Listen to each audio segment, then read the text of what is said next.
Hello, this is Reverend Bill, and I guess it's kind of either late or early, depending on your point of view.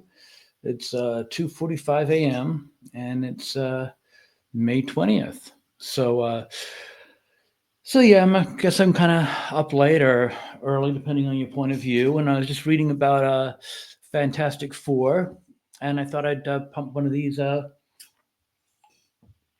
podcasts out. Now, if you remember, I'm assuming you don't. I don't know. When the Fantastic Four was initially announced, I was excited, and my hopes were quickly dashed against the rocks because the albatross around my neck, and I think probably a lot of our necks, Pedro Pascal was quickly married to the project, and I think a lot of people are catching on with that too. I do hear a big sigh of dread whenever his name comes up, and a lot of people are catching on. And lo and behold, about a day or two ago, it was announced the dreaded reshoots, which is coming to be associated with Marvel and DC actually too. A lot of these movies. And let me be honest with you here. I'm not happy anymore. 2 years ago, I would have been cheering to find out that another Marvel or DC movie that was featuring all the woke girl boss stuff was going to fail, because I thought sooner or later they'd get the message. I don't think they're getting the message. I think they know what's going on, and I don't think they're going to change. I think I said that a couple of weeks ago. I just don't think they're going to change at all. I mean, it's a pretty obvious thing here. I mean, they were on top of the world. Um, oh, geez, what was it back in 2018, 2017? And they just made a conscious effort that they were going to, they know what sells, and they're going to make a conscious effort to go out of their way to push things on us that they know do not sell. I mean, they already destroyed the comic book industry, trying to push stuff that they know we don't want, and they made an effort to just turn around and let's force it on in the movie industry, and they're failing, and they continue doing it. I mean, let's be honest. They knew, and they actually knew this a while back, and they said they were going to try to go more popular with what sells, and it's lip service. Now, they said that they know they needed a winner with this. Okay, for the last, I don't know how many years, they said that they were going to go with a girl boss, and that they were going to go with pushing their political agenda. They're going to push their gay agenda. They were going to push trans. They were going to push homosexuality among children. All the things that we don't, as good responsible Christian parents, we don't want. And they were going to push it on us, and push us, and push it on us. And we fought back. And I like to think we made a statement. That's why all the movies are failing. And they said they're going to change. So they said, okay, actually, specifically before this movie, they said they're going to change. And they said, we're going to put things back the way they used to be. Now, they said that to me, and I was in charge of this movie, and they said, okay, we really need to go back to the way things were. We need a win. We need you to do an old-fashioned win movie for us. And they said, it's all yours. Just put things back the way they were. I really, I haven't really thought much about this. I'm just spouting this off the top of my head. We need a Fantastic Four movie.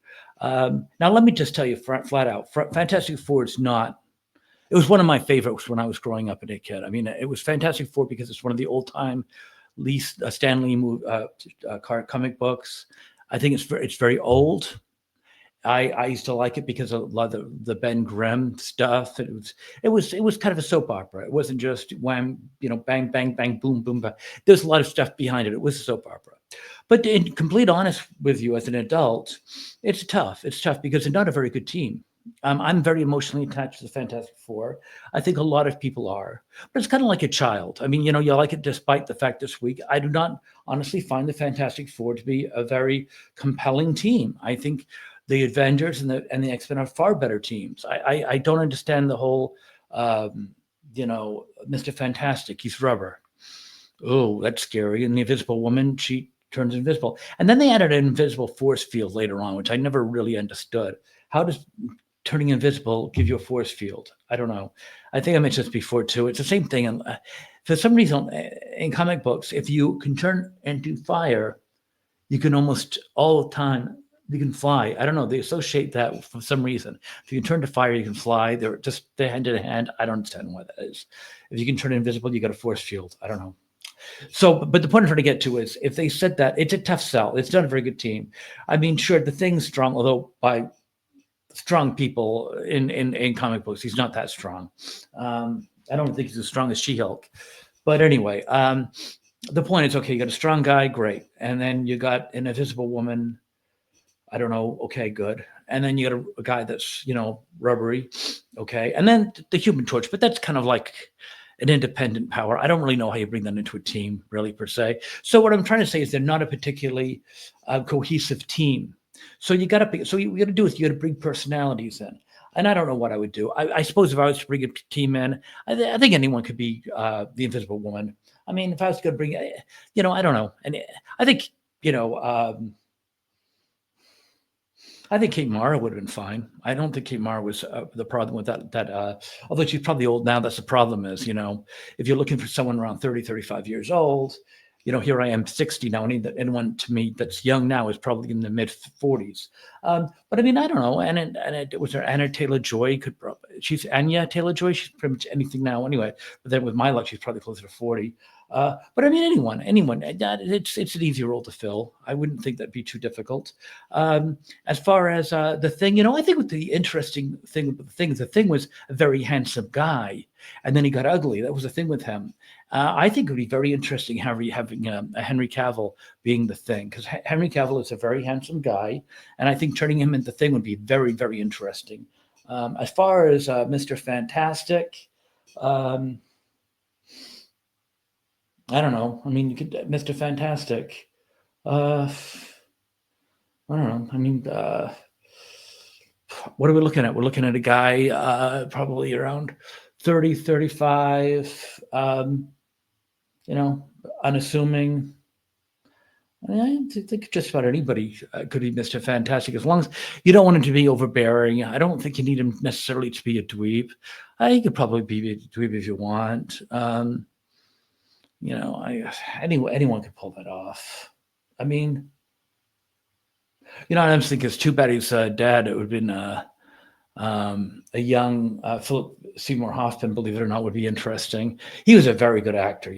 I miss him. I don't think a day goes by I don't feel badly the fact he's not with us anymore. He was a really good actor.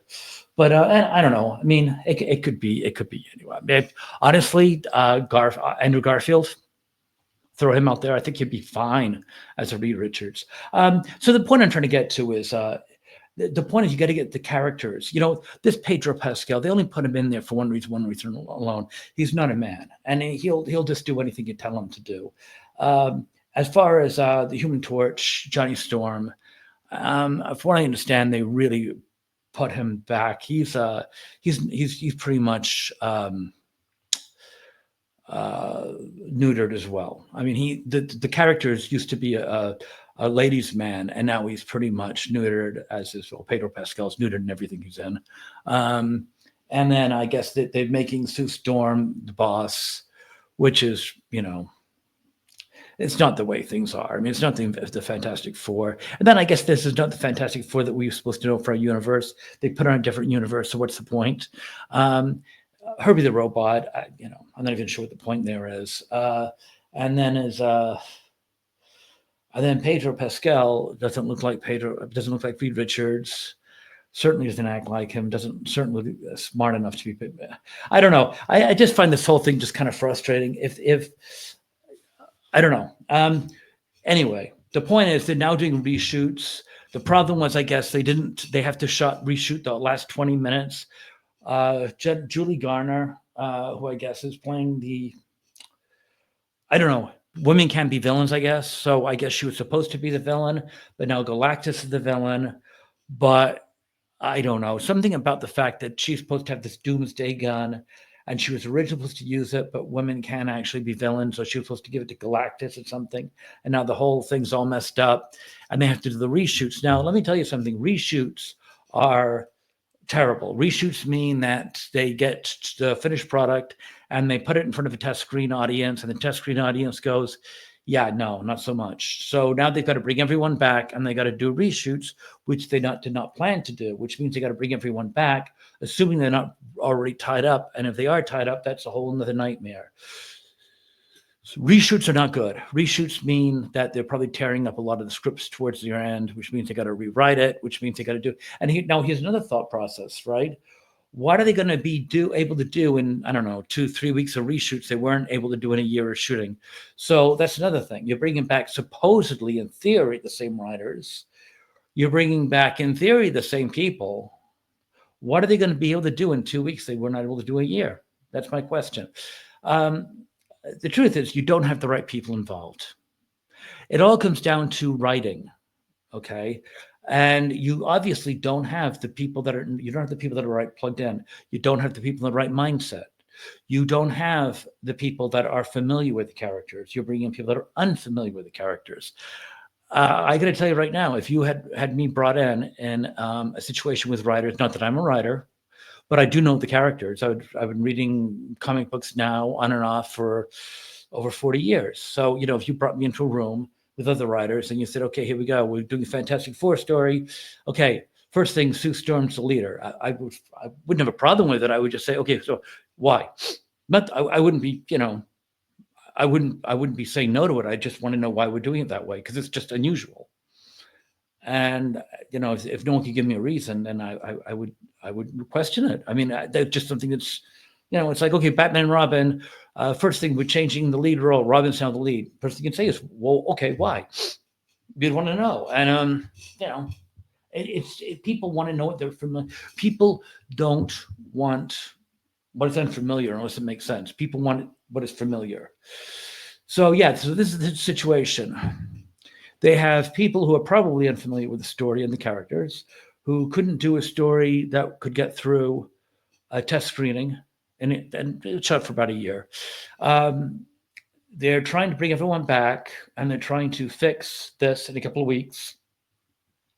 And then they're going to try to go up against Superman, which is a whole different conversation. I'm not crazy about that trailer either. I've got more confidence in that trailer than I do in this one. But I've been calling this from day one, though. I mean, anytime I see that name, Pedro Pascal, I just immediately cringe. It's just not a good thing.